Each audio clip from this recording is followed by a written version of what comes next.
Hey folks, I don't think it'll come as any surprise that I've been fascinated with the Fokker DR1 triplane, if not more, for a long, long time. And over the decades, I've built quite a few models of the Fokker triplane. And these are some of the ones that I have currently. I've built them in 1/32nd scale. This is from Andrea Miniatures.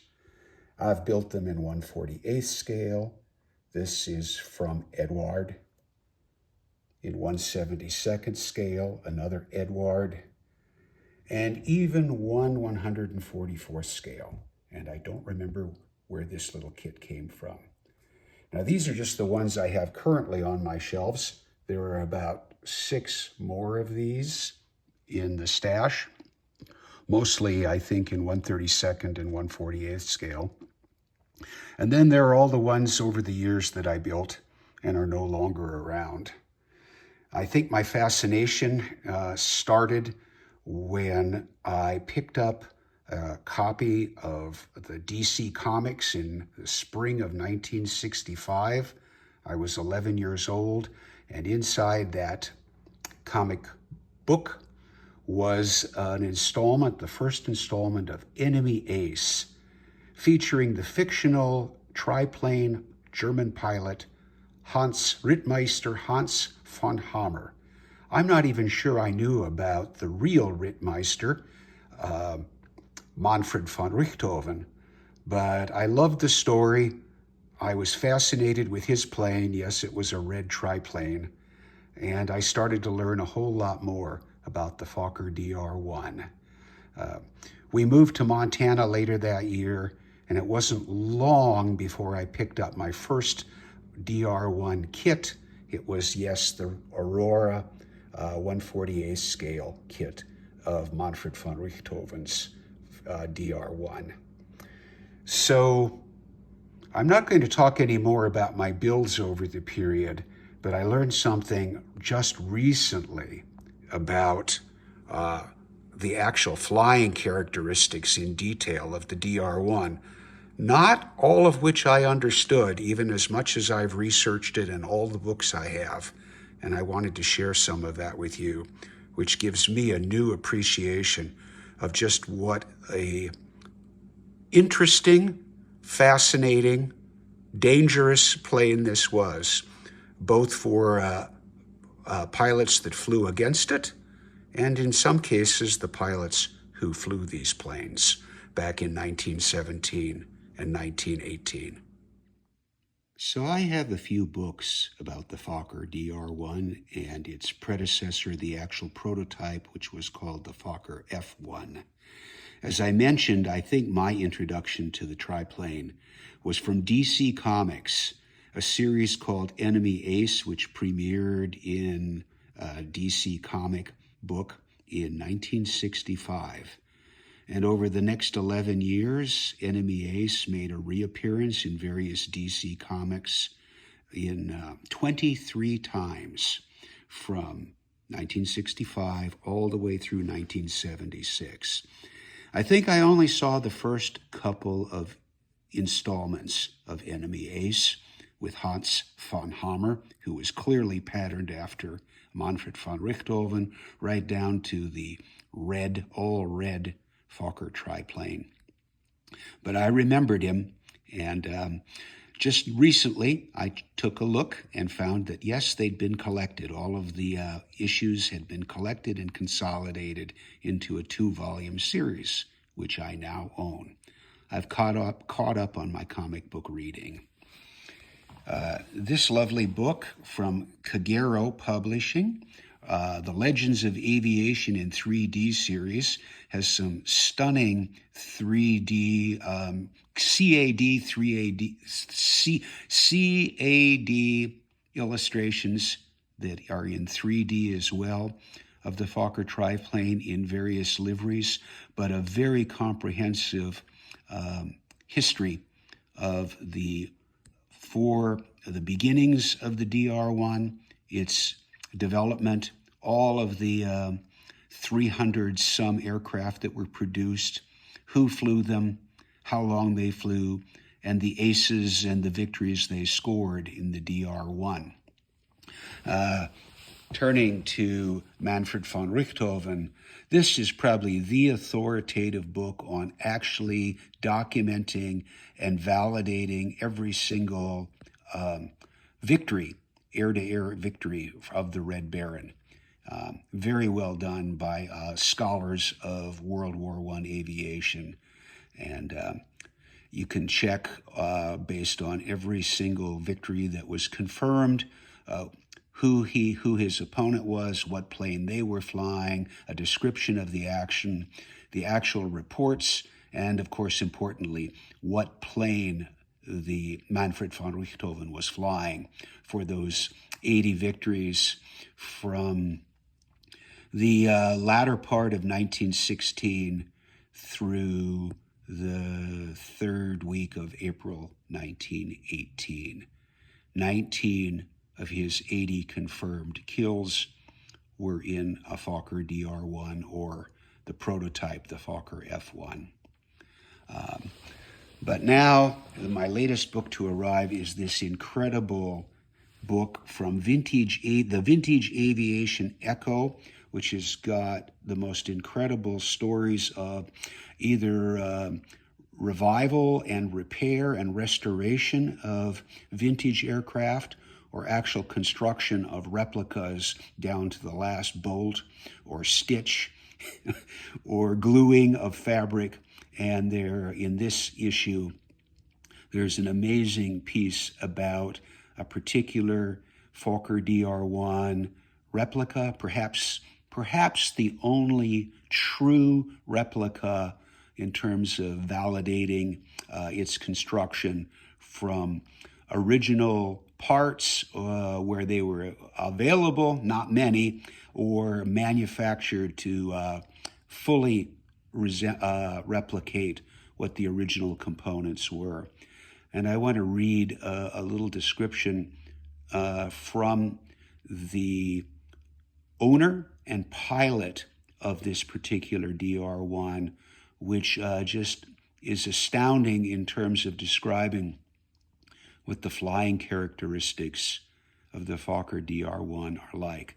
I have to say I was really surprised, and after reading this, I was absolutely astounded.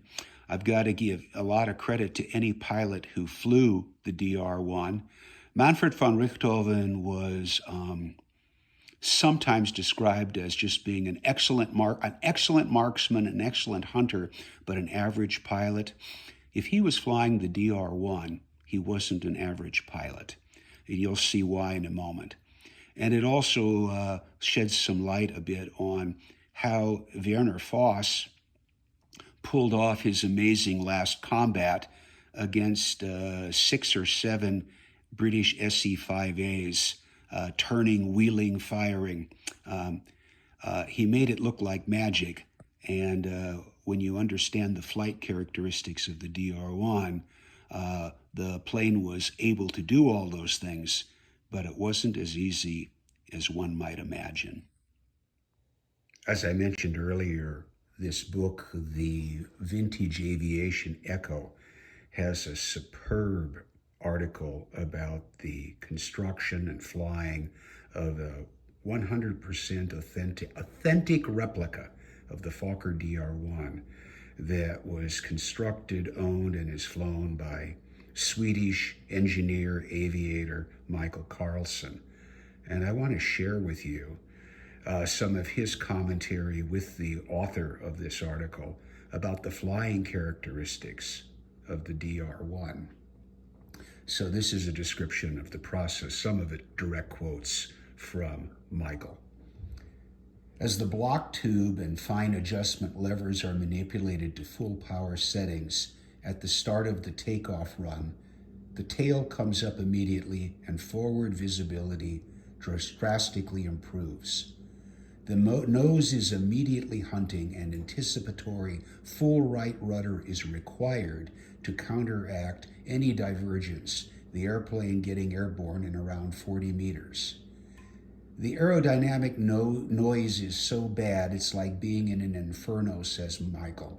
You have to get to a point where you are comfortable enough in the airplane to feel any changes in RPM and be reactive with the fine adjustment lever to seek better performance, as you'll never hear the engine. Even with triple earplugs, I could be nearly deaf for an hour after a flight. The dry decker is completely unstable and needs to be flown all the time, continued Michael. It must be flown preemptively, not reactively. With no fin and a large horizontal stabilizer, the airplane is highly sensitive in pitch, and all yaw stability comes from the all-flying rudder that offers no feedback through the rudder pedals. Pronounced characteristics in all three flight axes mean elevator, rudder, and aileron inputs can induce massive directional changes that need to be anticipated. This made the dry decker a skittish, incredibly versatile fighter for its time, with exceptional handling in the mid and high speed range. It can turn on a sixpence, I guess we'd say it can turn on a dime, and in the present day can be demonstrated to its fullest capabilities within a display box of only a few hundred meters. Benign low-speed handling characteristics and the thick airfoil mean there's no chance of departure, and the dry decker begins to mush, giving the pilot plenty of feedback as it approaches a stall. Well, that's something good. You should be concentrating on managing the engine and moving the fine adjustment lever if you feel a drop in RPM. So the flying needs to come instinctively, Michael says. My feet do not stop moving on the rudder pedals from the moment I'm airborne. I couldn't even tell you what I'm doing with the rudder with each maneuver and each turn, as it's always different and it's just so instinctive. Generally, it pitches quickly. You need to be heavier on the ailerons and dancing on the rudder pedals to turn, as it'll be pulling on one way, then the other as you change your elevator and aileron inputs. But the turns aren't really coordinated. They're usually flown out of balance. If you need to think about the physical flying of it, it's going to bite you.